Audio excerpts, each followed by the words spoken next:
en mí para esta conferencia inaugural y por haberse interesado sobre todo por el objeto de mis investigaciones que ahora compartiré con todos ustedes. Naturalmente, las palabras que me ha dedicado. Voy a hablar en efecto de la mujer romana y espero estar a la altura de las expectativas de todo. De la mujer romana, y el título que he dado a la conferencia, como han visto, es El debate entre la literatura y la vida. ¿Por qué este título? Pues un poco para centrar el objeto de la intervención, porque nosotros, al oír hablar de la mujer romana, estamos acostumbrados, identificamos normalmente con la mujer que nos transmite la literatura, la amada de los poetas, la heroína, pero probablemente en esas mujeres que hemos conocido a través de la literatura hay muy poco de mujeres reales, hay muy poca información sobre la vida cotidiana de las mujeres en la antigüedad. Sin embargo, tenemos la suerte de conservar muchos epitafios de mujeres dedicados por sus seres queridos, en unos casos padres, en otros hijos, maridos, amigos, familiares. Y claro, ahí nos encontramos imágenes de mujeres reales, de mujeres que existieron de verdad. Y se destacan una serie de cualidades, de comportamientos. De ahí este título de El debate entre la literatura y la vida, porque es verdad que de lo que vamos a hablar es de literatura, es verdad que estas inscripciones en verso sobre las que yo trabajo, como bien ha dicho el profesor Caballos, son literatura, naturalmente. Yo voy a ser la primera que lo afirme, pero puesto que trata de personas reales, esto le da una dimensión totalmente distinta. Este género de los epitafios, a mí me gusta llamarlo así, como si fuese un género literario más. Ya sé que técnicamente o metodológicamente quizá esto no sea correcto del todo, pero este género de los epitafios ha experimentado desde sus inicios un fuerte desarrollo literario, porque partía de una simple enunciación fría, parca, abundante en lo que llamamos elementos denotativos, es decir, datos pues como la edad, la filiación. Ahí lo ven ustedes que lo he destacado un poco, puesto que la letra de la inscripción no se lee, algunas fórmulas, pero a partir de ahí empezó como a ponerse de moda el dedicar a determinados difuntos y en determinadas circunstancias un poema, un epitafio en verso. Un epitafio en verso hecho a base de formas métricas, rítmicas, estilísticas, de tal manera que estas composiciones llegaron a adquirir una auténtica dimensión literaria, de manera que incluso, y esto no es exagerado, en muchos casos se pueden llegar a comparar en la calidad literaria con las composiciones de los más conocidos poetas, Virgilio, Ovidio, Horacio, entre ellos. Este género del epitafio fue evolucionando hasta el punto de que se convirtió en el más importante dentro de la poesía epigráfica. Y poco a poco pues fue incorporando elementos procedentes, por ejemplo, de la tradición epigramática griega o de géneros literarios propiamente latinos, de tal manera que se puede decir que junto o en paralelo a la literatura latina que todos conocemos, se fue desarrollando esta literatura culta paralela. Esta poesía epigráfica de la que vamos a hablar hoy es, en cierto modo, cotidiana, por darle algún adjetivo realmente claro, porque no es una literatura de altos vuelos teóricos, no es una literatura que se encuentre en los manuales de literatura latina habituales, no es la literatura que ha sido transmitida a través de manuscritos, copiada una y otra vez, hecha y rehecha. Esto, por ejemplo, es una imagen de Virgilio. Lo más cerca que hemos estado nosotros de poder leer de verdad una obra de Virgilio, simbólicamente se puede ver aquí, en un mosaico donde se ha representado a Virgilio y se pueden leer el comienzo de la Eneida, porque lo que nosotros conocemos de estos autores es a través de manuscritos que en el mejor de los casos procede del siglo IX y que se han ido copiando, corrigiendo. Sin embargo, nosotros trabajamos y vamos a hablar hoy sobre una literatura latina autógrafa de primera mano, que tenemos el privilegio de leer tal y como salió de la mano del propio autor, del propio poeta, normalmente anónimo, y que además va dirigida al ciudadano, al paseante. Se le increpa muchas veces en estas composiciones. Tú, caminante, que vas por ahí, detente y lee mi triste suerte. Desde el propio epitafio se despide del paseante al final y le dice adiós y ojalá tengas más suerte que la que yo he tenido, etcétera, etcétera. Esta literatura, además, inundaba las vías de acceso a la ciudad. Esa es una fotografía de la Vía Apia antica, por ejemplo, y paseamos por ella todavía hoy y nos vamos encontrando al borde del camino estas inscripciones. De manera que podemos decir que los romanos vivían inmersos en lo que podemos llamar una civilización epigráfica. Estaban rodeados de inscripciones, de manera que estas inscripciones tenían una importante influencia en la vida de los ciudadanos, por un lado, y por otra, en los propios poetas. Se dan casos muy notables y muy curiosos de poetas reconocidos como Virgilio o como Ovidio, que se ha inspirado en composiciones epigráficas de estas que estaban al borde de la calle. Naturalmente, lo contrario también se da. Estos poetas anónimos se inspiraban en versos de poetas conocidos y utilizaban secuencias de estos poetas. Pero este otro camino inverso, muy curiosamente, también se da y se puede demostrar por la cronología de estos epitafios, que aquí jugamos con la ventaja de que los tenemos normalmente datados por razones arqueológicas o paleográficas. Pues bien, en estas composiciones dos elementos resultaron ser fundamentales y fueron además los que le confirieron una autonomía literaria propia e individualizada. Estos dos elementos son los que tienen proyectados sobre la pantalla. Por un lado, el destinatario, ese lector ocasional cualquiera que pasaba por la calle y que además era increpado y que podía incluso participar activamente en el proceso comunicativo. Se dan casos de epitafios donde hay diálogos establecidos entre el difunto y el paseante dentro de la ficción literaria que son capaces de crear. Y el segundo elemento es la finalidad, la intención informativa, casi publicitaria, podríamos decir, que tienen estas composiciones.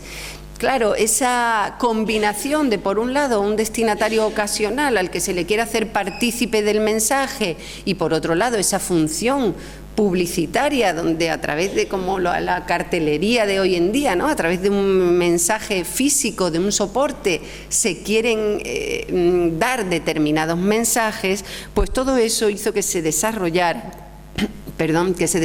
una serie de estrategias narrativas basadas fundamentalmente en la reiteración de determinados tópicos epigráficos. Tratándose de la poesía de los epitafios dedicada a los difuntos, esto de los tópicos sigue existiendo hoy día. De todos los difuntos se dicen cosas buenas, es muy raro oír hablar mal de un difunto, ¿no? Entonces, esta serie de tópicos se iban repitiendo, y entre esos tópicos, como no, el más importante, lo que llamamos en latín la laudatio del difunto, el hablar bien, el destacar todas sus cualidades.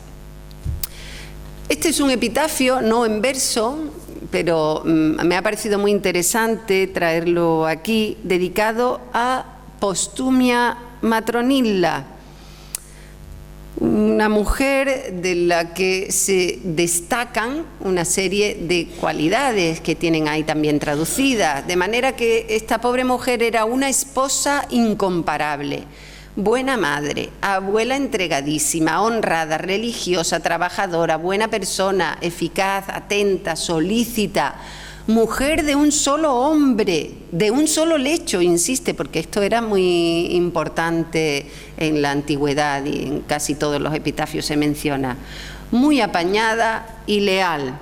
Pues bien, este epitafio de Postumia Matronilla, es una buenísima muestra de ese compendio de cualidades que se valoraban de la mujer en la antigüedad y que se elogiaban tras su muerte en los epitafios, tanto en prosa como como en verso.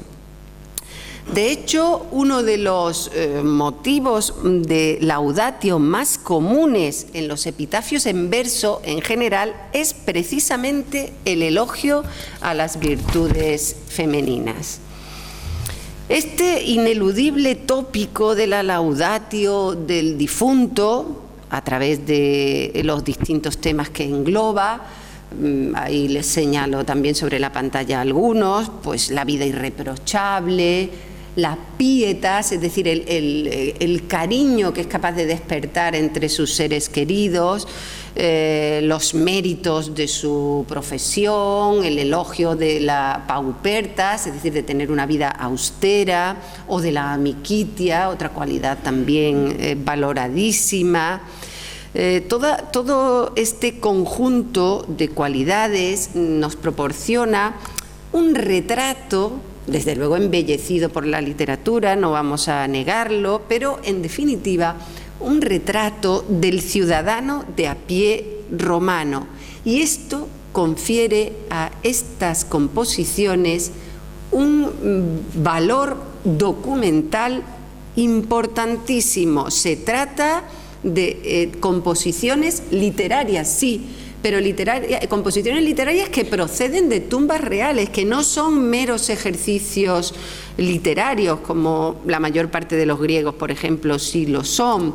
Y en el caso que nos ocupa y que nos centra hoy de la mujer, este hecho, este valor documental se hace especialmente interesante, porque logran transmitirnos una imagen desconocida en general de la mujer romana, esa mujer de carne y hueso que se enfrenta y se distingue totalmente de esas figuras más o menos estereotipadas que nos han ido transmitiendo los poetas más renombrados. Así que en el fondo de estas composiciones encontramos como una suma, por un lado, de tradiciones epigráficas, con todos estos tópicos que ya hemos visto para esta pobre mujer, y por otra parte también de tradiciones literarias, porque naturalmente son composiciones literarias y beben de las fuentes literarias de su época. Y con la suma de esas dos tradiciones se va forjando un modelo ideal, un modelo teórico que de manera muy interesante y muy dinámica se va adaptando a las distintas realidades y a las distintas cronologías. Cuando el protagonismo en los epitafios latinos se desplaza desde el hombre que era el guerrero, el valeroso, etcétera, hacia la mujer, y esto sucede en los últimos años de la República fundamentalmente, y alcanza ya un auge total en la epigrafía funeraria imperial. Los epitafios femeninos en verso, que normalmente están compuestos por familiares de la difunta, a veces encargados a versificadores más o menos diestros. Estas composiciones, como digo, se fueron alejando cada vez más de la frialdad de esos primeros enunciados que veíamos en la primera imagen en la pantalla en los que solo se mencionaba la edad, la filiación, y como contrapartida se van acercando cada vez más a composiciones literarias como el epigrama o la elegía. La introducción de la mujer como destinataria de estos epitafios en verso promueve la sustitución de esos honores que habían venido ensalzándose tradicionalmente en los varones por un completo catálogo de cualidades que he llamado así de una forma genérica, bona doméstica, cualidades de andar por casa, cualidades cotidianas, entre las que destaca, ya lo hemos visto en esa muestra, la modélica fidelidad conyugal, la maternidad, el amor por el hogar, la buena administración de la casa, eso era responsabilidad de la mujer, el trabajo de la lana y la mención siempre tópica, o casi siempre, vamos a ver aquí algún ejemplo muy interesante en el que eso no sucede, pero en general se menciona la belleza de la mujer como algo tópico, con palabras de tipo general, pulcra, palabras así, sin entrar en detalle de descripción física de la mujer.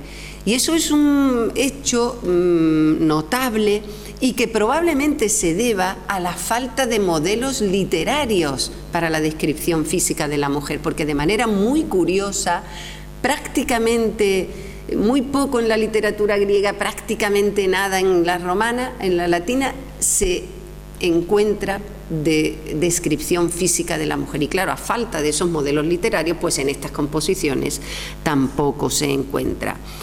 Así que nos vamos a encontrar con estas mujeres hacendosas, buenas administradoras de su hogar, tópicamente hermosas, genéricamente hermosas, esposas fidelísimas, o madres entregadas. Y así, con todo esto, se construyó un modelo de mujer, un patrón de mujer que se define por esas tres cualidades que he destacado abajo: mujer de un solo hombre, mujer dentro de su casa, domíceda, que se queda en casa y no sale mucho fuera, y mujer que teje la lana. Una mujer, en definitiva, que está hundiendo sus raíces en la figura de la griega Penélope o de la romana Lucrecia. Y este patrón de mujer tendría que convivir a lo largo de los siglos con novedades que iban introduciéndose necesariamente. Por ejemplo, en la nueva sociedad imperial, ahí era importante ya el cultivo del espíritu, del espíritu me refiero, de la inteligencia, de las habilidades artísticas. Es decir, se valoraba, ya se empezaba a valorar en la mujer cualidades que podríamos llamar mundanas, en el buen sentido de la palabra, ¿no? de vivir en el mundo.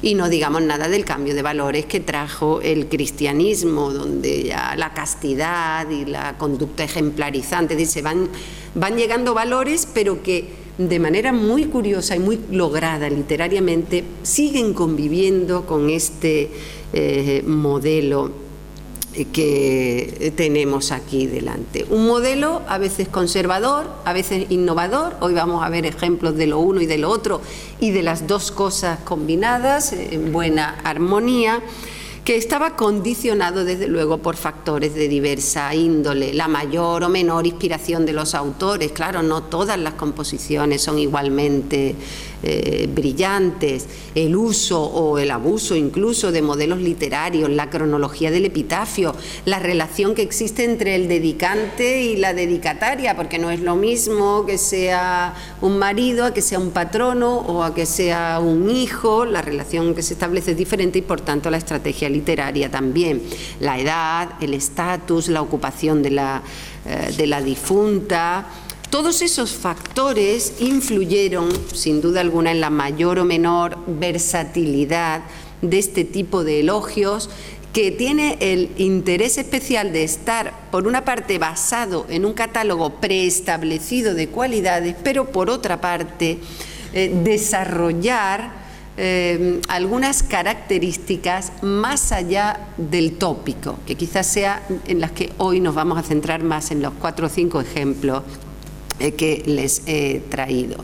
Nos vamos a centrar entonces, como digo, en esos elementos originales y únicos que revisten de especial interés algunas de estas composiciones. Es decir, son composiciones, como hemos dicho, donde estamos hablando de mujeres reales, de manera que la vida le sale al encuentro a la literatura, se impone por encima de ella.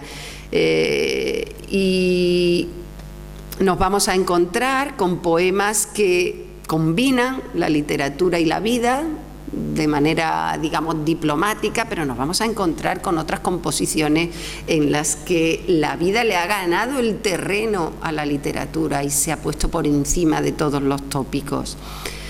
Y estos son los ejemplos que vamos a ver hoy y que responden a toda esta introducción que acabo de hacer.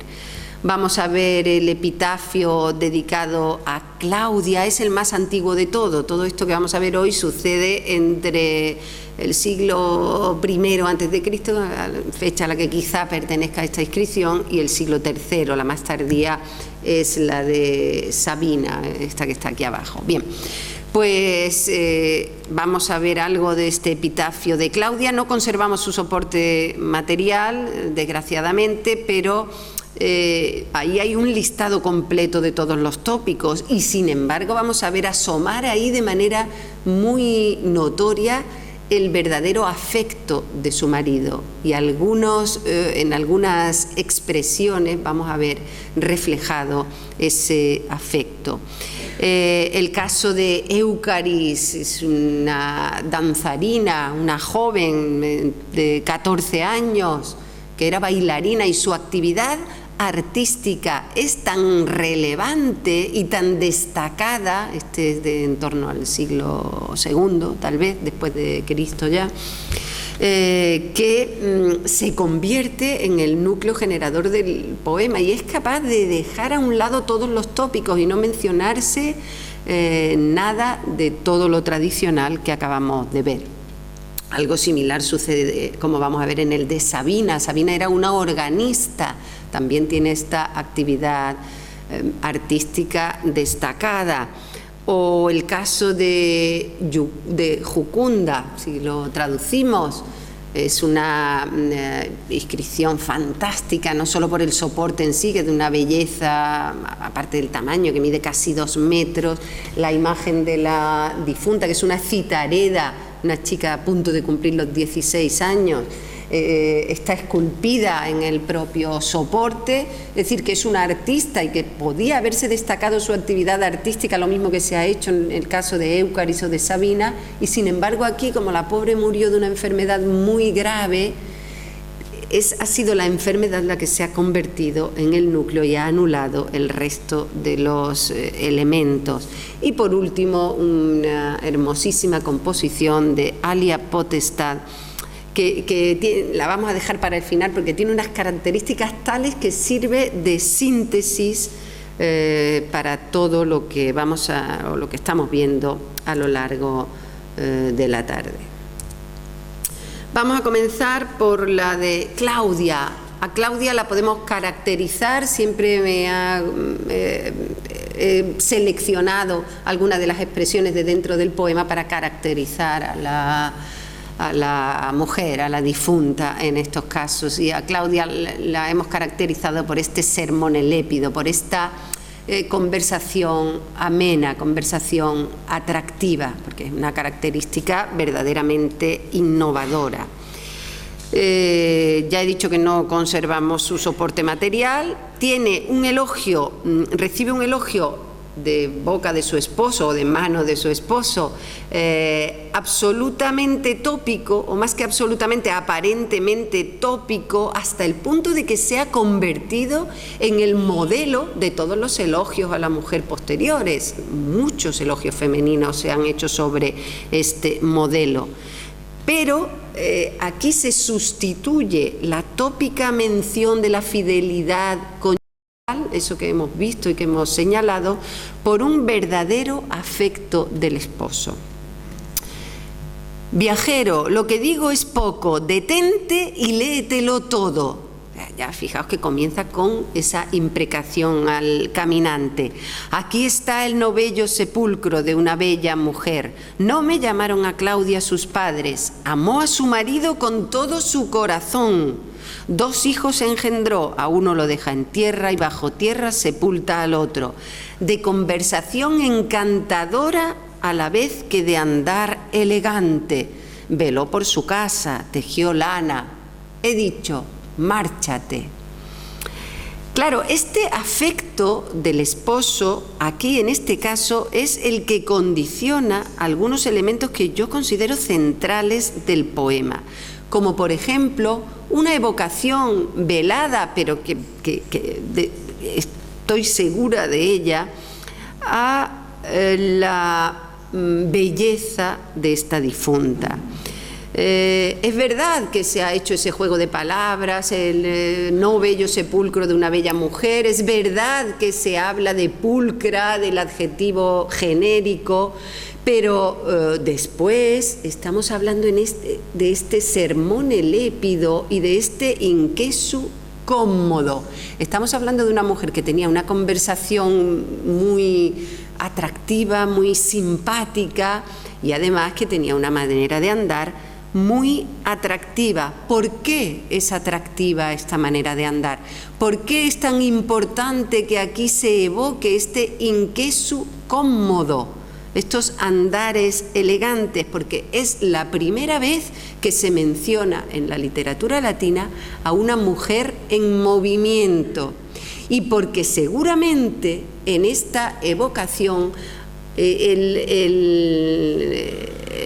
poeta anónimo, en este caso el esposo, tiene en mente la iconografía de Venus, la imagen de Venus, que si se fijan ustedes en cualquier época que vean una iconografía de Venus, desde las estatuas de la antigüedad, la propia Venus de Itálica que tenemos en el Museo Arqueológico de Sevilla, por ejemplo, a cualquier otra, siempre aparece con un paso, dando un paso, siempre caminando. Esa era la imagen de Venus que tenían los poetas, esa es la imagen de Venus que tenía el propio Virgilio, cuando en su Eneida, esta es la imagen precisamente de la Venus de Itálica, dice: su ropa se resbaló, se deslizó hasta sus pies y por sus andares se reconoció como una auténtica diosa, en medio de un pasaje en que venía como disfrazada, nadie sabía que era ella, pero cuando se echó la túnica a los pies, por los andares, por el movimiento de las piernas, se vio.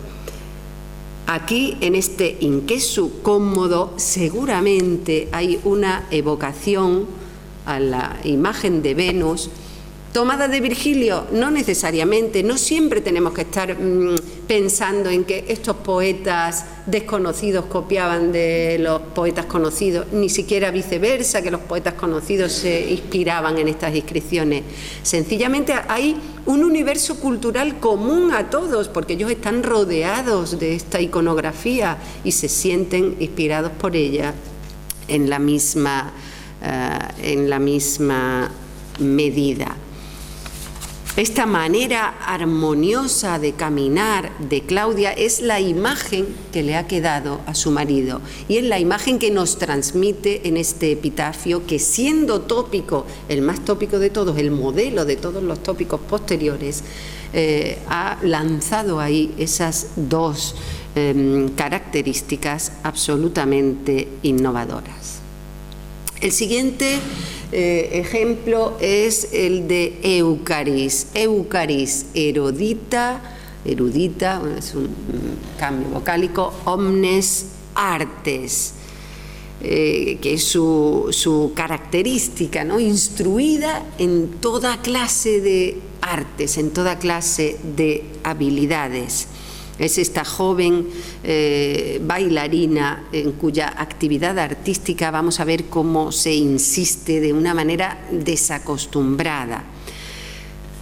Eucaris, liberta de Licinia, muchacha culta, esto es una parte en prosa que tiene al principio, instruida en todas las artes, vivió 14 años. Tú, de nuevo esa imprecación al caminante de la que hablamos. Tú que con mirada errante contemplas la morada de la muerte, detén tu paso y lee de principio a fin este epitafio mío que el amor de mi padre dedicó a su querida hija. Aquí donde habrían de colocarse los restos de mi cuerpo. Cuando mi tierna edad iba despuntando ya en mis habilidades y a medida que pasaba el tiempo aumentaba mi renombre, se apresuró la funesta hora de mi destino y le negó para siempre el aliento a mi vida. Culta, ya son otras cualidades que estamos hablando ya en la época imperial, culta, instruida casi por la mano de las musas, que hace poco embellecí los juegos de los nobles con mi danza y me mostré ante el público por primera vez una mujer bailando danzas griegas en las fiestas. Y he aquí que en esta tumba las cenizas de mi cuerpo colocaron las parcas enemigas con un poema. El afecto de mi patrona, su interés, su entrega, todos mis motivos de alabanza y orgullo no sirven de nada ante mi cuerpo quemado y callan a la hora de mi muerte. He sumido en llanto yo, su hija, a mi querido padre, y nacida después que él, adelanté sin embargo el día de mi muerte. Mis 14 cumpleaños han sido engullidos aquí por las tinieblas, por la eterna morada de Plutón. Te ruego que al marcharte digas que no pese la tierra sobre mí. Este es el epitafio completo, pero es precisamente el verso 9 el que más nos interesa, porque ocupa el centro estratégico del poema, es decir, por encima tiene 8 versos y por debajo tiene otros 8. Está precisamente, perfectamente centrado, y eso desde luego no es casual, y no es casual porque en ese verso, en ese 9º verso, se centran los elementos fundamentales del elogio de la joven, docta, es decir, culta, casi instruida o instruida como por las propias musas.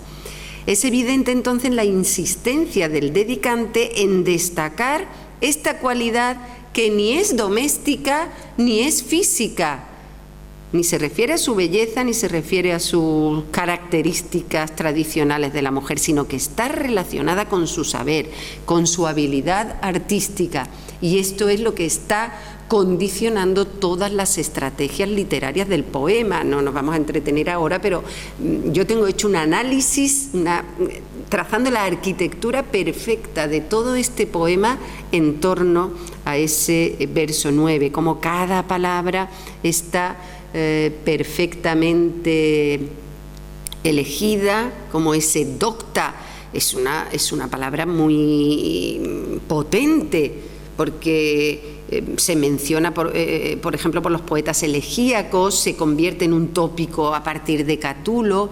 Ese erudita, es una palabra absolutamente prosaica en la literatura en verso en general, no digo ya en los epitafios, no aparece, tiene un uso poético casi nulo, y sin embargo aquí, en una composición muy cuidada literariamente, que tiene una métrica además impecable, se está colocando esa palabra prosaica precisamente para destacar el valor de su erudición. Por lo tanto, se están evitando, se están anulando, por esas cualidades que se quieren destacar, los otros elementos, sobre todo el de la belleza física, que es el que más se echa en falta. El tercer ejemplo es el de Sabina, vox e grata. Sabina es también una artista, en ese caso una organista, una actividad relacionada con la música, y eso es lo que va a organizar toda la literatura de este poema. El elogio se centra en esta habilidad artística. Se dice en un momento dado que superaba, que el marido era organista también, pero se ve que ella era mucho mejor, y aquí está eso destacado. Y con esa habilidad se anulan los tópicos al uso, y además se nos presenta a una mujer, un modelo de mujer de animada vida social y de gran reconocimiento público. Encerrada bajo esta piedra yace Sabina, mi querida y amada esposa, instruida en tantas habilidades que fue la única que logró superar a su marido. Escrita por el propio marido, tiene mérito el hombre en la antigüedad. Tuvo una hermosa voz. Ahora ya todo se va centrando, todos los motivos de elogio tienen que ver con la música, el vocabulario, con el canto. Tuvo una hermosa voz y tocaba los instrumentos de cuerda con sus dedos, pero arrebatada rápidamente guarda silencio. 25 años había vivido, y 3 meses y 14 días. Ella misma, mientras seguía con vida, admirada como una magnífica organista, estaba a la cabeza de todos. Tú, quien quiera que lo leas, de nuevo se dirige al caminante, que seas feliz y que los dioses te guarden. Y entona, también dice aquí entona, que esta es una palabra fundamental, entona con cálida voz Elia Sabina a Dios. Es decir, que lo más interesante de esta composición no es ya que se destaque su habilidad musical, que esta habilidad musical anule los elementos tradicionales del elogio, sino sobre todo que la música se convierta en el elemento generador del poema, generador desde el punto de vista literario, y sea el elemento que haga que el poeta tome la decisión de usar una palabra en lugar de otra. De nuevo es verdad que aquí se utiliza la palabra edocta, relacionada con docta, que ya la habíamos visto antes. Se menciona vox, corda, todas palabras relacionadas con la música, hasta llegar precisamente al instrumento en sí, al órgano, hidráula, que es una palabra muy difícil por lo demás y que prácticamente no aparece en la literatura. La encontramos una vez en Suetonio, otra vez en Petronio, pero en los 2 versos finales, sobre todo en el último, es donde sucede lo mejor. Se está ahí haciendo esa imprecación al caminante, que seas feliz, que lo pases bien, que los dioses te guarden, tú que lo lees.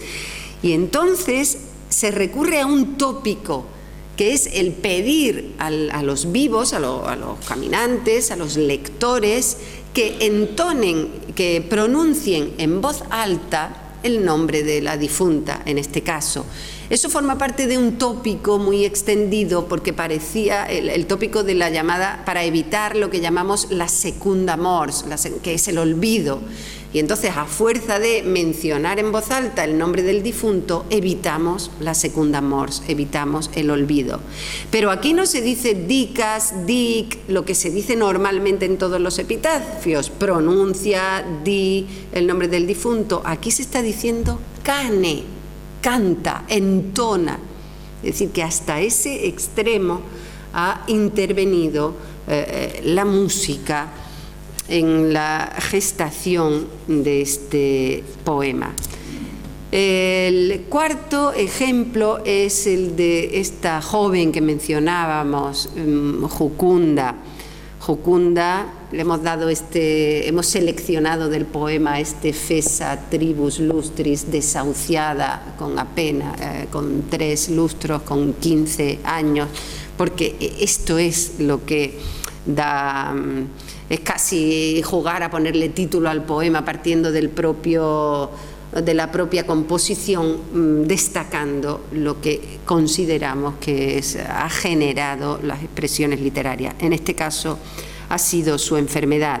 Es una artista, es una citareda, pero aquí lo fundamental es que se trata de una joven que tuvo lo que llamamos nosotros como otro tópico también, que se utiliza a veces, una mors singularis, es decir, un caso de muerte violenta, en este caso por una enfermedad que pudiera ser, por algunas características que se mencionan, un tumor probablemente cerebral, pero lo cierto es que esa esa enfermedad tan dura y tan dolorosa convirtió la muerte para ella en una liberación. Entonces siente la muerte.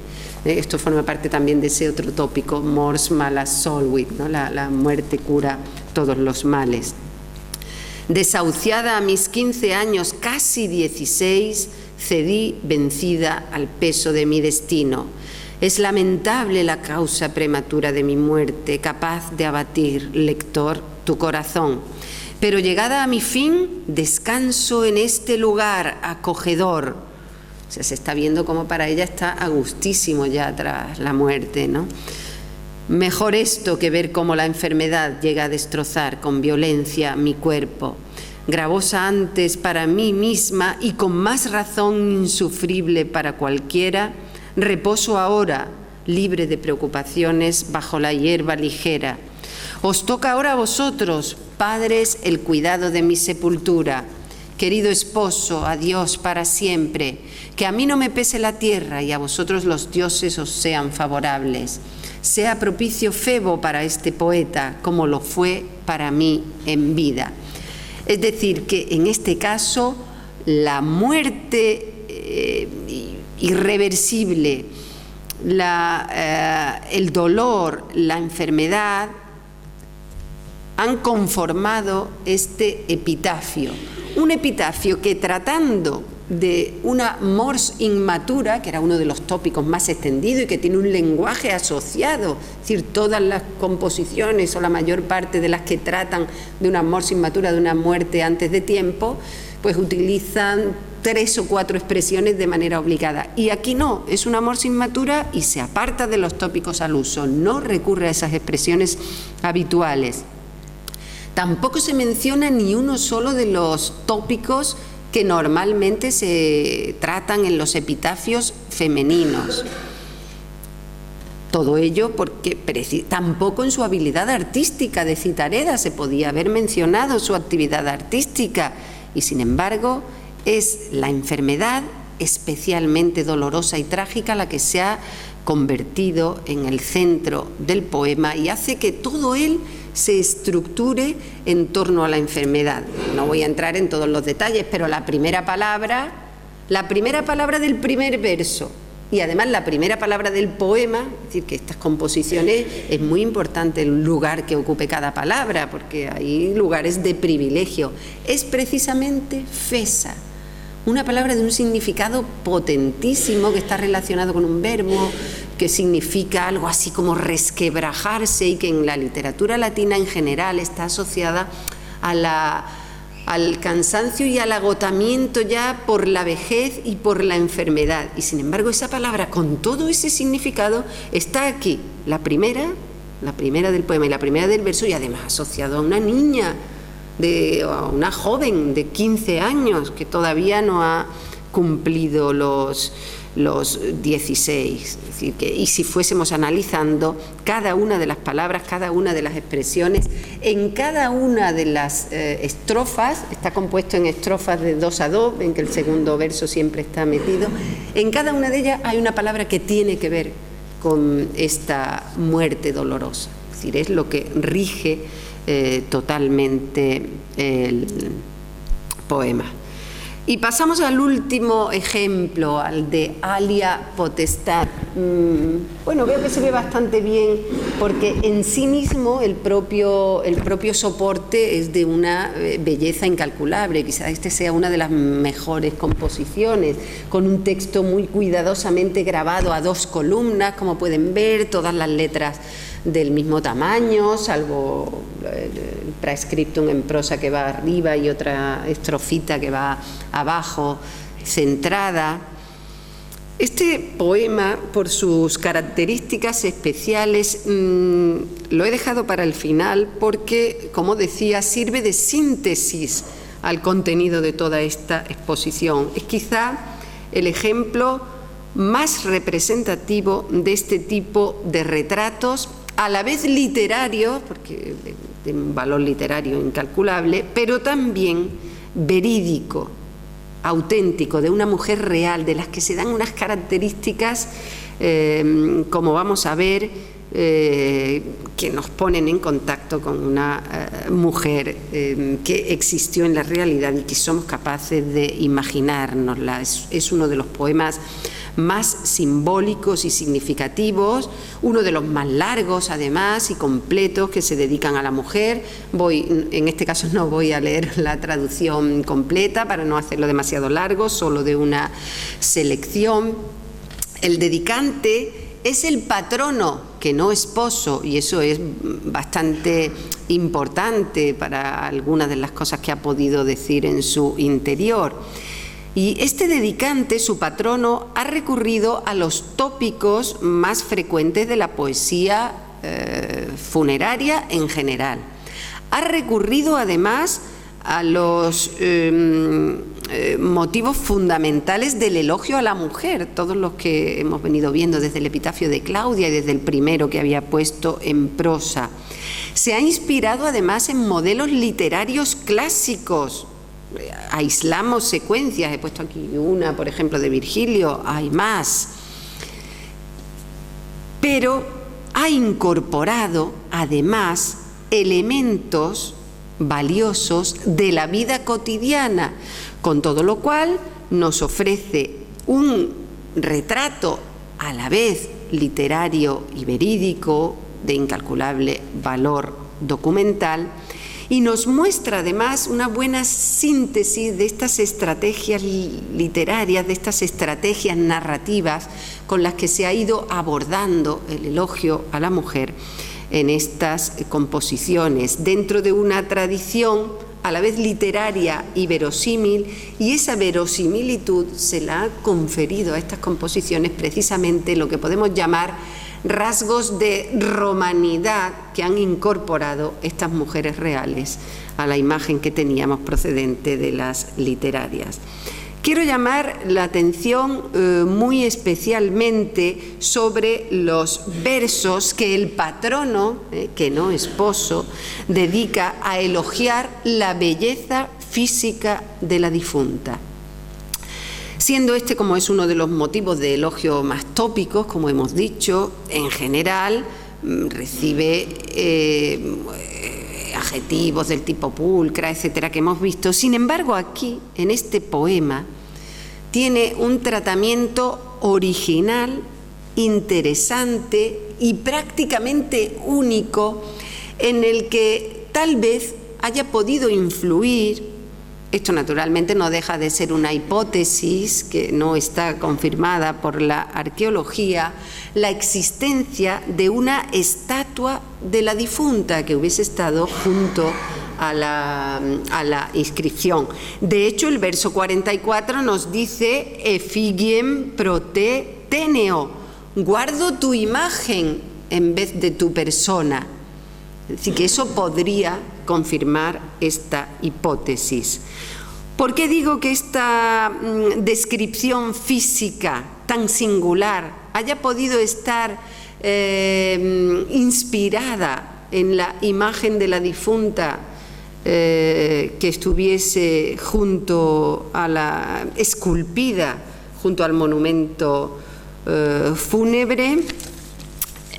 Leo primero la traducción de estos versos.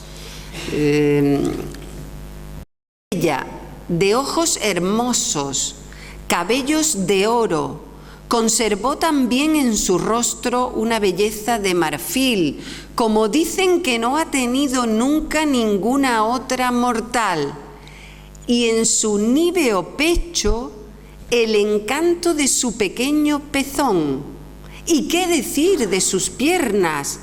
Atalanta, su mismo porte elegante, y sin andar siempre preocupada por su aspecto, era hermosa por su grácil cuerpo.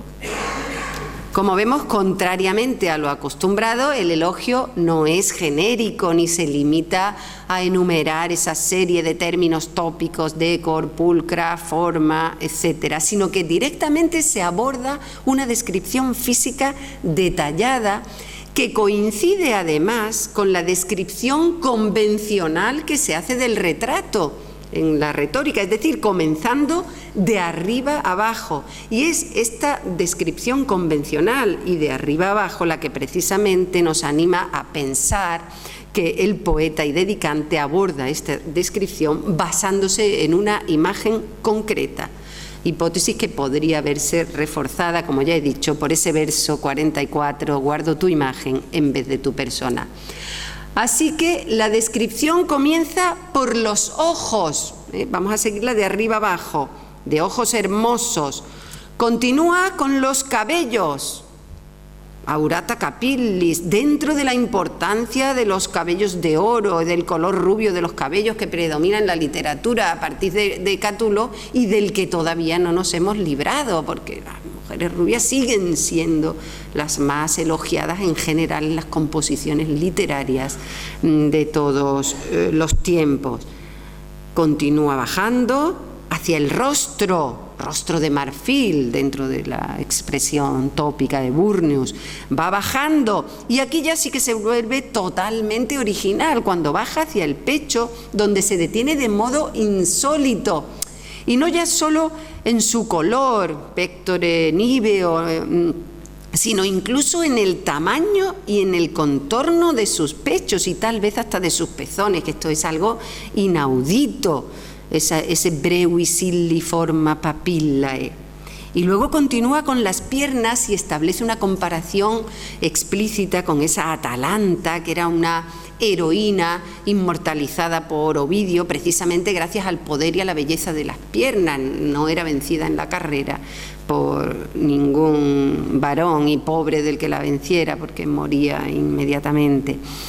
Y seguramente en esa evocación aquí metafórica o a través de la figura de Atalanta de sus piernas hay también alguna relación con ese inquesu cómodo que ya habíamos visto en Claudia antes de Cristo, y una relación también implícita con los andares de Venus, muy probablemente también, como ya he dicho, a través de la iconografía. Y luego cuando ya ha terminado con las piernas, concluye con la descripción de una de referencia general ya al conjunto de su cuerpo, ¿no? Hermosa por su grácil cuerpo. Conocemos, y con esto ya termino, una descripción similar, digamos, no tan atrevida por así decir, pero sí muy parecida, en un poema africano, probablemente contemporáneo a este, donde se elogia a la joven Julia Paula. Es este poema cuya foto no es de muy buena calidad, pero no tengo otra mejor y la tenemos por ahí medio desaparecida en Túnez y no he podido ir a fotografiarla. A todas sobrepasaste en belleza y saber, mi querida niña Julia, alejada del destino de tus padres. Nada como tú más valioso que el oro o que una gema, nada más hermoso que la púrpura de Tiro y de Laconia, nada más resplandeciente que el mármol de Paros o de Caristo, nada mejor ni más hermoso que la belleza de Helena. Ninguna otra tejedora pudo rivalizar con Aracne. Con tu canto superaste a las sirenas y a las hermanas hijas de Pandíon, y con tu belleza superaste todo lo que acabamos de nombrar, tú que has nacido de un padre griego llamado Heroe. Así que también aquí se menciona auro para los cabellos. Desde ellos se va descendiendo hacia los ojos y se nombra una gema, quilindro, y luego hacia el rostro, tirio suco, la púrpura de Tiro, y por último ya de una manera general la blancura y belleza de su cuerpo como el mármol de Paros. Son parecidas, aunque es verdad que están muy lejos de esos detalles concretos y personales, y casi leída después de la de Alia Potestad, resulte incluso genérica.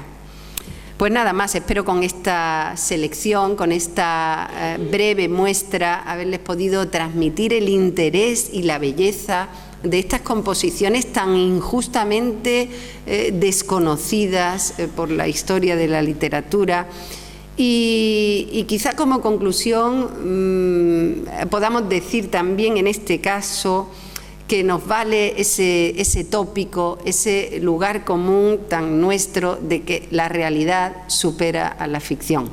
Nada más y muchas gracias.